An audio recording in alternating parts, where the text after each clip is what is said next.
بسم اللہ الرحمن الرحیم۔ یہاں پہ آنے والے تمام میرے معزز مہمان، میرے جو جتنے بھی بھائی بہن بچے یہاں پہ موجود ہیں، میں ان سب کو نہایت ادب سے اسلام پیش کرتا ہوں۔ السلام علیکم۔ میں جب بھی یہاں پہ آتا ہوں، میڈم نادیہ یہ بڑا اچھا کرتی ہیں، ہمیں یہاں بلاتی ہیں اور آپ لوگوں سے ملنے کا موقع دیتی ہیں۔ میں ان کا نہایت شکر گزار ہوں کہ وہ ہر سال آپ لوگوں سے ملنے کا موقع دیتی ہیں۔ اور جب ہم یہاں پہ آتے ہیں تو بہت کچھ سوچ کے آتے ہیں کہ آپ سے یہ بات کریں گے، ہم کوئی اسپیچ کریں گے، لیکن آپ لوگوں کے حوصلے دیکھنے کے بعد ہمیں لگتا ہے کہ شاید ہم آپ سے بہت کمزور ہیں، آپ ہم سے بہت طاقتور ہیں۔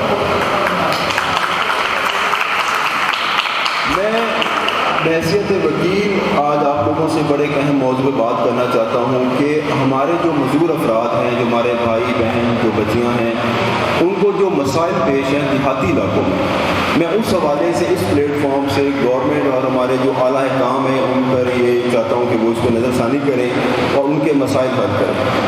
ہمارا جو قانون ہے، پاکستان کا آئین ہے 1973 کا، اس کا ایک آرٹیکل ہے 25 جس میں وہ بالکل صاف الفاظ میں یہ بتاتا ہے کہ پاکستان کے تمام شہریوں کو یکساں حقوق برابر ہیں۔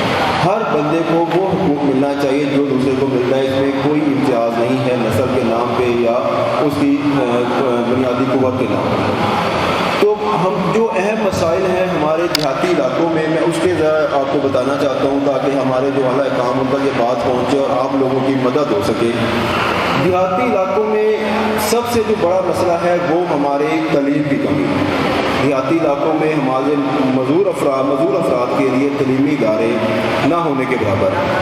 ہم دیکھتے ہیں کہ وہاں پہ ہمارے معذور افراد بالکل تعلیم حاصل نہیں کر سکتے، نہ ان کو شہر سے کوئی ایسی ٹرانسپورٹ ملتی ہے کہ وہ یہاں پہ آ کر تعلیم حاصل کر سکتے۔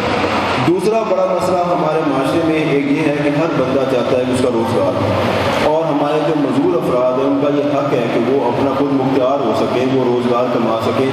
تو دیہاتی علاقوں میں ایسے افراد کے لیے ایک ایسے ادارے قائم کرنے چاہیے جس میں وہ جا کر ہنر سیکھ سکیں، وہ جا کر اپنے آپ کو ثابت کر سکیں کہ وہ کچھ کر سکتے ہیں۔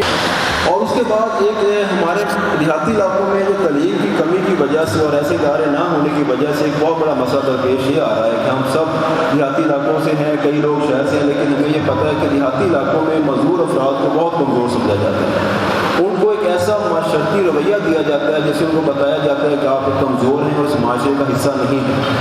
لیکن میں یہاں پہ یہ بتانا چاہتا ہوں کہ یہ صرف ہمارے علم کی کمی ہے۔ جو ہمارے معذور افراد ہیں وہ ہمارے ہی جیسے ہیں، ہمارے بھائی بہن ہیں، ان کو برابر کا حق حاصل ہے۔ تو آئے ہم سب مل کر اس بات کا عہد کرتے ہیں کہ ہم اپنے معذور افراد بھائیوں کی مدد کریں گے اور ایسے ہی جیسے بیٹر لائف اس کے لیے کام کر رہی ہے، ایسے اداروں سے ہم اپنے اعلیٰ کام تک یہ آواز پہنچاتے ہیں کہ دیہاتی علاقوں میں ان کے وہ تمام مسائل حل کیے جائیں جو ان کا بنیادی حق ہے۔ شکریہ۔